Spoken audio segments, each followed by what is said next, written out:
Вот и прилетели. В США обанкротился главный лоукостер. Пассажиры в шоке. Как теперь летать? В Иране скоро начнут голодать? Жители Тегерана жалуются, что не могут себе позволить купить то, что до войны покупали. Экономика на грани. Американцы против войны. Соцопросы показывают, что не все поддерживают воинственные настроения Трампа. В США оружие делили. Этим дали, а этим не дали. Кто в сказке, а кто у разбитого корыта. Куба огрызается. На острове открыто высказываются против политики Трампа. Китай контратакует. В Пекине приказали компаниям игнорировать санкции США. А Штаты выкатили оружие на Филиппинах. Возле Тайваня. Акции протеста в Израиле. Там недовольны кабинетом министров. В Грузии борются за свободную журналистику. Россия снова бьет по украинским городам. Зеленский фиксирует странную обстановку на границе с Беларусью, а Лукашенко вывезли в поле. Трактор показать. А теперь об этом подробно и по делу. Это один день. Подпишитесь, поставьте лайк этому видео и оставьте свой комментарий. Заранее спасибо и начинаем.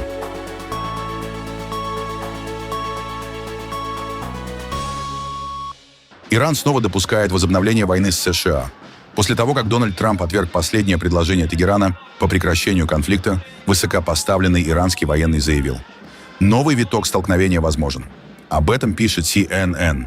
В военном штабе Ирана говорят, что США не выполняют обещания и договоренности, и что для противника уже подготовлены меры неожиданности. Одновременно иранские официальные СМИ снова заняли жесткую позицию по Ормузскому проливу. Говорят, что флот Корпуса стражей Исламской революции будет контролировать почти 2000 километров иранского побережья в Персидском заливе и Ормузском проливе и делать эту акваторию источником силы для Ирана и безопасности для региона. Трамп с начала перемирия постоянно требует восстановить свободу судоходства через Ормузский пролив. Для США это ключевой пункт. Через пролив проходит один из важнейших энергетических маршрутов мира. Но иранские власти отвечают: пролив останется под контролем Ирана. Накануне Трамп несколько раз говорил о переговорах с Тегераном. Иранское предложение было передано США через пакистанских посредников.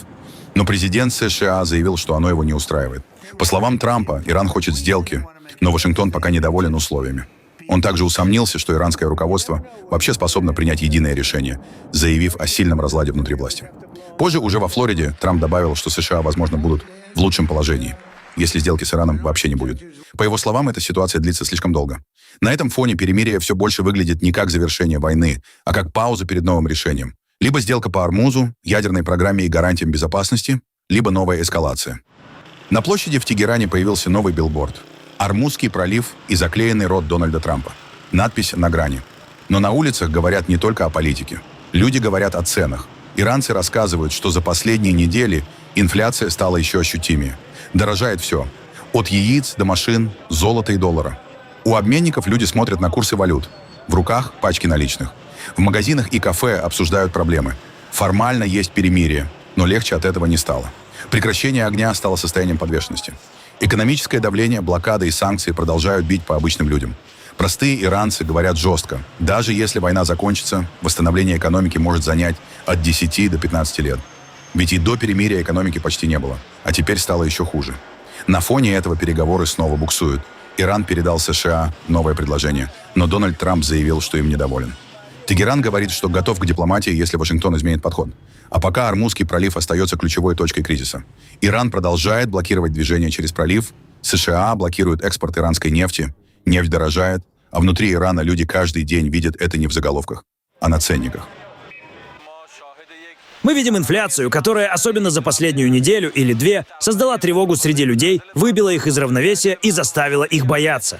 Мы видим, как цены растут каждый день, от самых маленьких товаров, таких как яйца, до цен на машины, золото и доллар, и это нехорошая вещь. Прекращение огня — это как быть в подвешенном состоянии. Это совсем нехорошо. Естественно, во время прекращения огня они строят свои планы на основе экономического давления, блокады, которую они начали, и ущерба, который они могут нанести через санкции или другие рычаги, которые, к сожалению, есть в их распоряжении. И мы видим, что прекращение огня вредно для народа Ирана. Экономическая ситуация ужасно плохая. Эта война определенно закончится. В самом оптимистичном сценарии, если мы начнем снова и сможем наверстать то, что потеряли, и если мы должны достичь экономической победы после войны, это может потребовать нескольких лет инвестиций. Я имею в виду, возможно, от 10 до 15 лет. Может быть, через 10 или 15 лет у нас будет гораздо лучшая экономика, но нам придется выдержать огромное и ужасное экономическое давление. Переговоры с ними ни к чему не приведут, потому что на переговорах ты должен дать 2 уступки, и другая сторона должна дать 2 уступки, но они этого не примут. Если мы будем молчать и отступим, так же, как несколько месяцев назад, когда они перегруппировались и снова атаковали, по нам ударят еще сильнее. Меня не касается, какой ущерб понес враг или какой ущерб был причинен Европе и Америке. Это другой вопрос. Вопрос в том, какой ущерб несем мы сами в 12-дневной войне и в нынешней войне. Сейчас ситуация такая же. Если мы хотя бы немного отступим, они могут уйти и вернуться через какое-то время намного сильнее и более едиными, и действительно предпринять действия, чтобы разрушить и уничтожить нас. До прекращения огня у нас на самом деле не было большой экономики. А теперь, когда есть прекращение огня, наша ситуация стала хуже. Ничего не улучшилось. В каком-то смысле мы хотим, чтобы эта война закончилась скорее, потому что на практике она не принесла людям никакой пользы. Вероятность возобновления войны очень высокая, потому что сейчас есть прекращение огня. То есть реальность такая, что они могут снова ударить. Но я надеюсь, что этого не произойдет. Люди этого не заслуживают. Большинство американцев считают войну США против Ирана ошибкой. Согласно новому опросу Washington Post, ABC News и Ipsos, 61% граждан США заявили, что применение военной силы против Ирана было неправильным решением. Меньше 2 из 10 считают действия США успешными. Еще около 40% говорят, что операция оказалась неудачной. Washington Post сравнивает уровень неприятия этой войны с отношением американцев к войне в Ираке и к войне во Вьетнаме. При этом среди республиканцев поддержка войны остается высокой. 79% считают решение правильным. Но для большинства американцев главная проблема – последствия. 61% опасаются, что война повысит риск терактов против граждан США. Высокие цены на бензин тоже бьют по повседневной жизни. Респонденты заявили, что стали меньше ездить, сократили домашние расходы, изменили планы поездок. США одобрили продажу оружия на $8,6 миллиарда на Ближний Восток. В обход Конгресса, пишет Reuters. Госсекретарь Марко Рубио признал ситуацию чрезвычайной, что позволило ускорить сделки без стандартной процедуры согласования. Поставки вооружений запланированы Израилю, Кувейту, Катару и ОАЭ. В частности, Израилю разрешено приобрести до 10 тысяч управляемых ракет почти на миллиард. Кувейту одобрена закупка интегрированных систем управления боем. Катару разрешено приобрести до 200 ракет-перехватчиков. Как отмечается, такое быстрое принятие решений соответствует интересам национальной безопасности США. Как уточняет Bloomberg, обычно подобные сделки подлежат рассмотрению в Конгрессе, а окончательные объемы и стоимость определяются в ходе переговоров между покупателями и поставщиками. В то же время СМИ пишут, что США предупредили союзников в Европе о возможных задержках поставок из-за истощения запасов. Куба резко отвергла новый виток давления со стороны США. В Гаване на международной встрече солидарности президент Мигель Диас-Канель заявил, что Вашингтон снова использует старую формулу, объявляет Кубу необычной и чрезвычайной угрозой для США. Но, по его словам, это не позиция американского народа, а предлог американского правительства для атак на остров. Выступление прошло на фоне новых санкций администрации Дональда Трампа против Кубы. Кубинские власти говорят уже не только о санкциях, а о росте военных угроз. В эфире кубинского телевидения сообщили, что Диас-Канель назвал происходящее опасной и беспрецедентной эскалацией. Министр иностранных дел Кубы Бруно Родригес на той же встрече заявил, что Гавана не будет обсуждать с США вопросы, которые касаются суверенитета, независимости и самоопределения кубинского народа. Когда они говорят, что мы являемся чрезвычайной и необычной угрозой для Соединенных Штатов, а мы уверены, что не так чувствует американский народ, а скорее так чувствует правительство США. Или это предлог, который правительство использует, чтобы атаковать нас? Нужно спросить, в чем угроза? Что чрезвычайного в этой угрозе? Что необычного в этой угрозе, когда Куба — это страна мира? Мы никогда не будем обсуждать с Соединенными Штатами вопросы, которые касаются только суверенитета, независимости и самоопределения кубинского народа.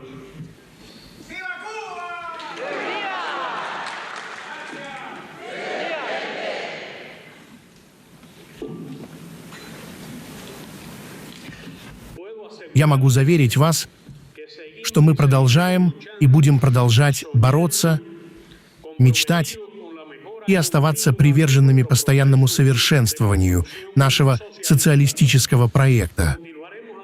Мы будем продолжать двигаться вперед, чтобы достичь максимально возможной степени социальной справедливости, защищать ее, отстаивать ее в полной мере и обеспечивать ее устойчивость. Напомню, Дональд Трамп подписал указ о расширении санкций против кубинского правительства и связанных с ним структур. По данным чиновников Белого дома, новые меры направлены против людей, компаний и организаций, которые поддерживают силовой аппарат Кубы, причастных к коррупции или серьезным нарушениям прав человека, а также против агентов, чиновников и сторонников кубинского правительства.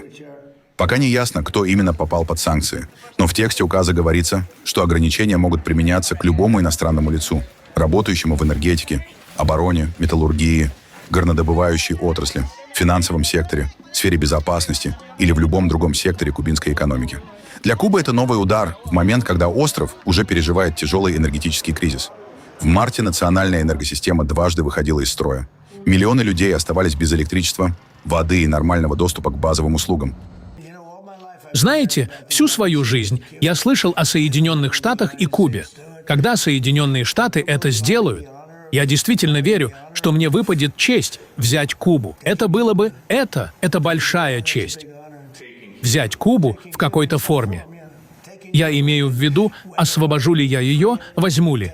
Думаю, я могу делать с ней все, что захочу. Хотите знать правду? Они очень ослабленная нация. Ну, Куба сейчас в очень плохой форме. Они разговаривают с Марко.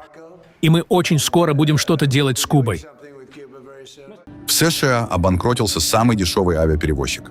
Произошло это из-за войны против Ирана. Так пишут мировые СМИ.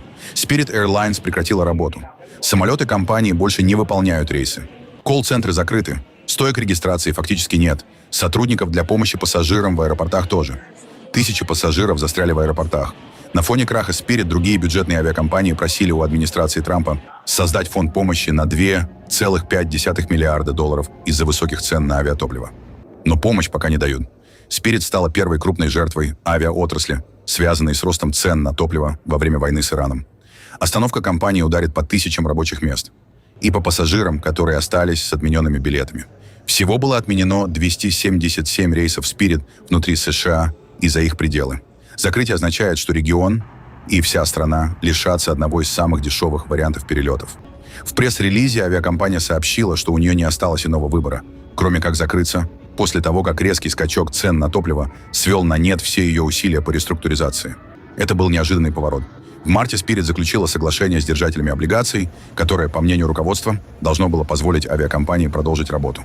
Но цены на топливо оказались непреодолимым препятствием, и авиакомпания не смогла получить от Белого дома финансовую помощь в размере $500 миллионов. Компания Spirit заявила, что автоматически вернет деньги за билеты, купленные с помощью карты. Министр транспорта также обвинил в крахе авиакомпании администрацию Байдена, сославшись на ее решение заблокировать слияние Spirit и JetBlue. Для справки, администрация Байдена считала, что JetBlue, купив Spirit, устранит главного ультра-лоукост конкурента. Это ударило бы по миллионам пассажиров. О том, что война против Ирана привела к скачку цен на нефтепродукты, что и стало в итоге причиной банкротства лоукостера, министр транспорта решил не говорить. Сегодня утром в 3 часа утра Spirit Airlines прекратила операции. Так что это означает, что у Spirit нет самолетов в воздухе, выполняющих полеты с сегодняшнего утра. Также их колл-центры закрыты, и у них нет персонала у билетных стоек. Так что если у вас запланирован рейс Spirit Airlines, не приезжайте в аэропорт. Здесь не будет никого, кто сможет вам помочь. Теперь Spirit Airlines будет проходить процесс упорядоченной ликвидации. Мы посмотрим, как это будет развиваться в течение следующих нескольких дней.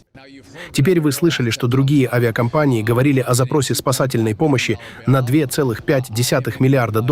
Я нахожусь в постоянном контакте, и моя команда находится в контакте со всеми генеральными директорами авиакомпаний. Я бы сказал, что на данный момент я не думаю, что это необходимо, у них есть доступ к наличным средствам.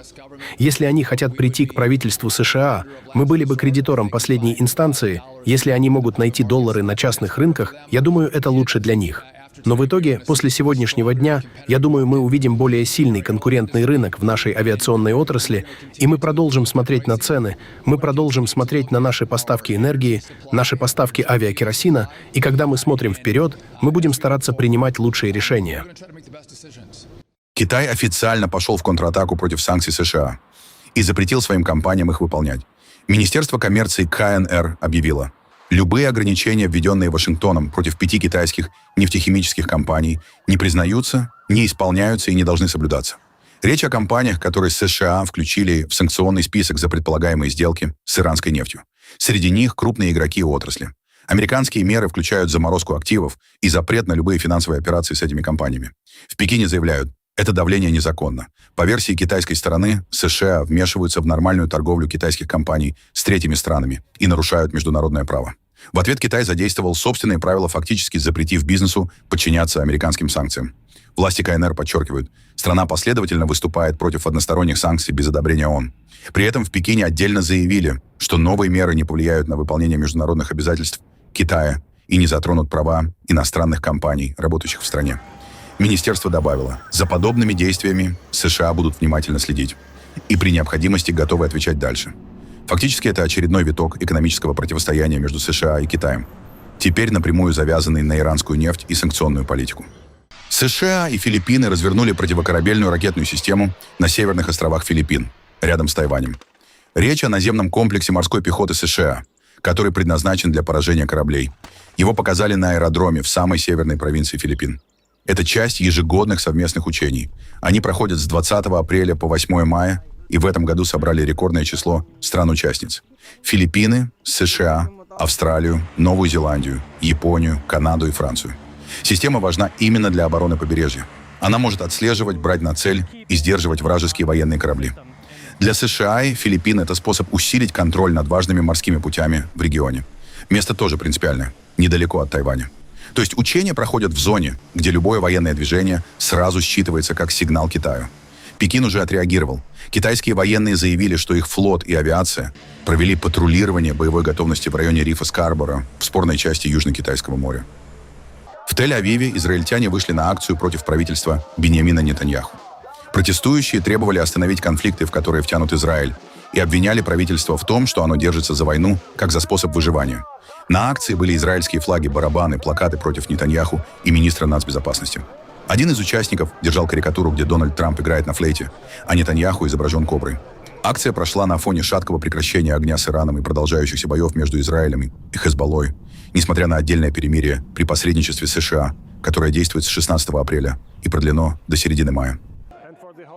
И для всего региона это очень дестабилизирующее правительство, которое думает, что все можно решить грубой силой, убийствами, военными преступлениями и разрушением. Я более пессимистичен, потому что в Израиле нет альтернативы. Я не вижу людей, которые, как мы здесь, всего несколько десятков людей, демонстрирующих против зверств.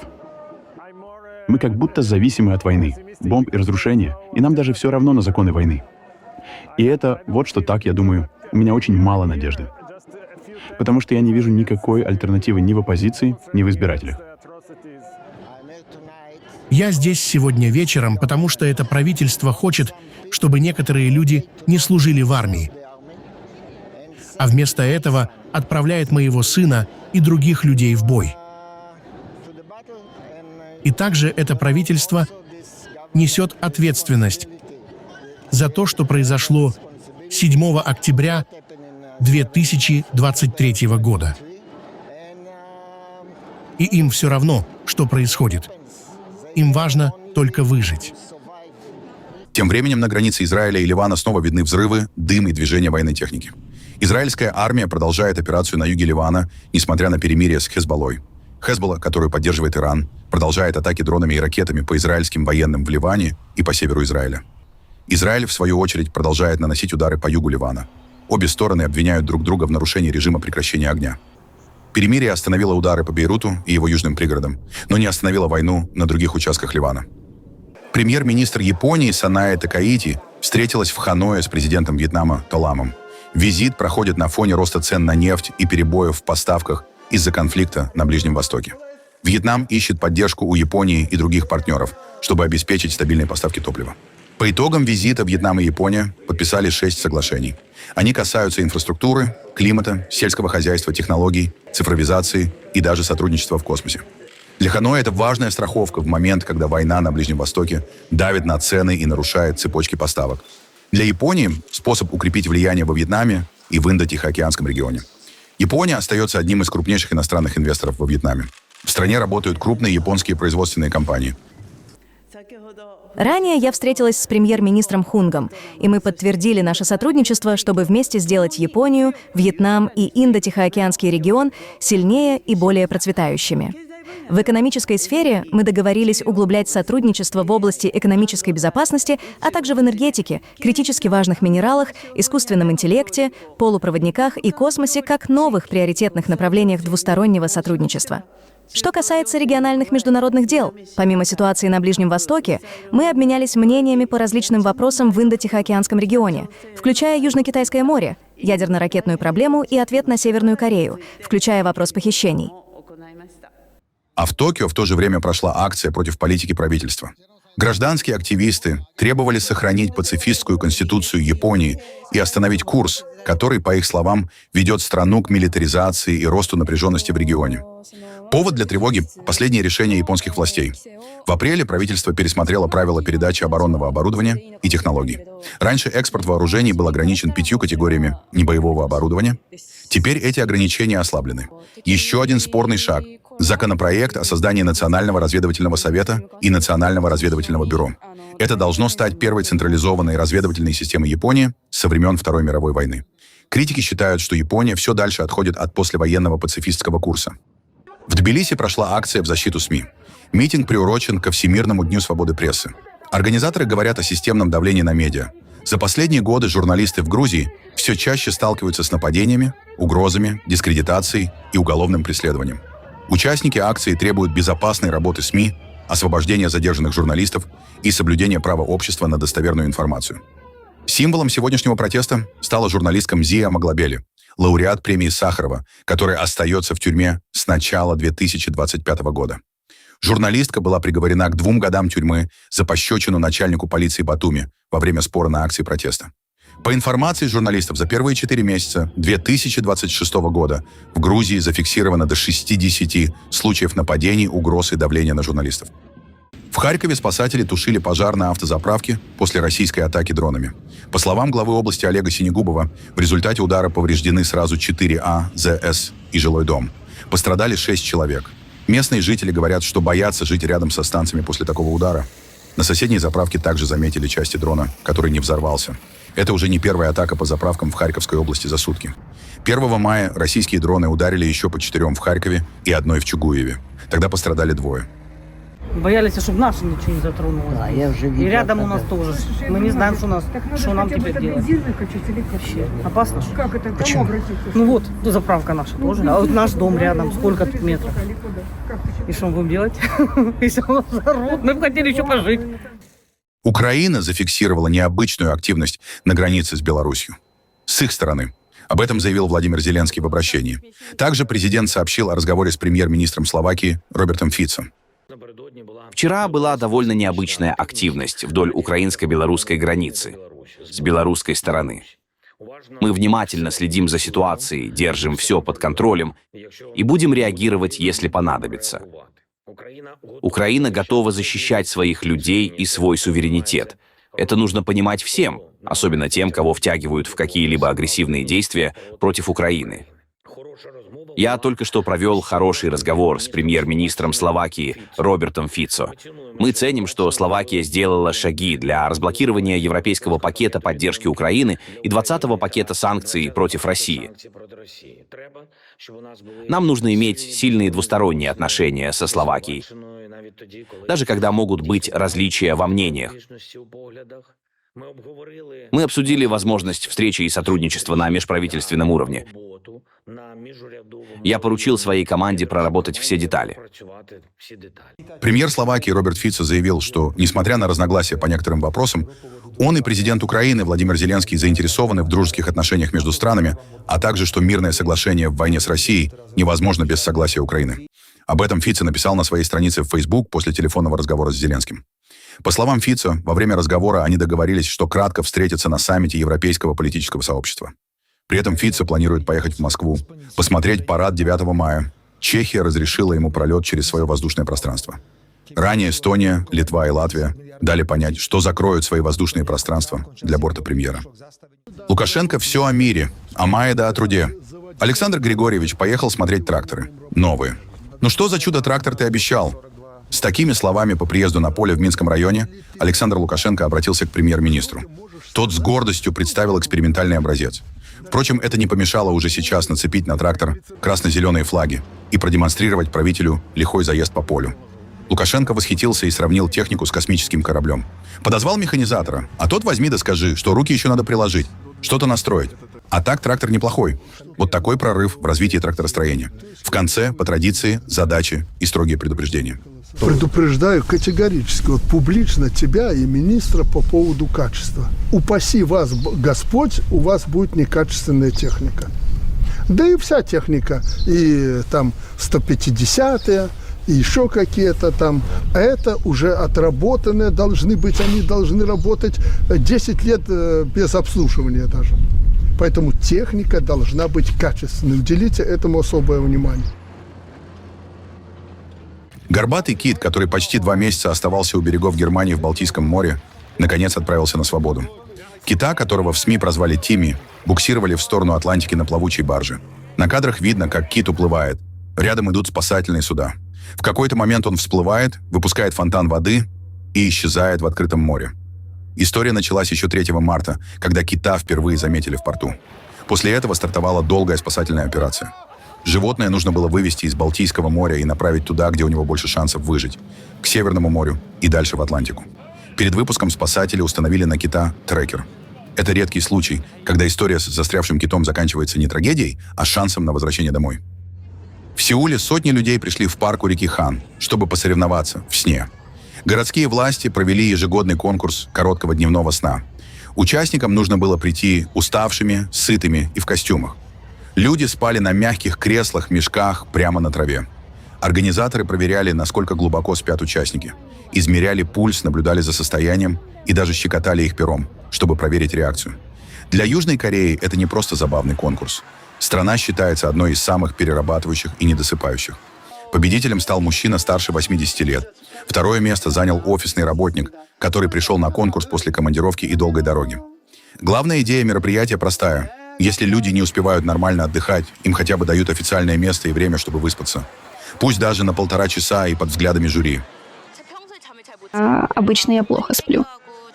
Мне трудно заснуть, и я легко просыпаюсь. Коалы известны своим глубоким сном. Я пришла одетой, как одна из них, надеясь позаимствовать немного их магии. В мексиканском городе Атумба День труда отметили по-своему. Там прошел ежегодный национальный фестиваль ослов. Праздник устроили в честь животных, которые десятилетиями были главной рабочей силой в этом сельском районе. В программе парад ослов в костюмах, скачки, конкурс нарядов и даже матч в поло верхом на ослах. Победителем конкурса костюмов стала ослица по кличке Бекки. Ее нарядили пчелой. Фестиваль в Атумбе проводят с 1965 года. Его придумали местные жители, которые решили, что ослы, много лет помогавшие людям в работе, заслужили собственный день признания. Участники праздника также напоминали, что ослы сегодня находятся под угрозой исчезновения, и к ним нужно относиться бережно. Не как к рабочему инструменту, а как к домашним животным.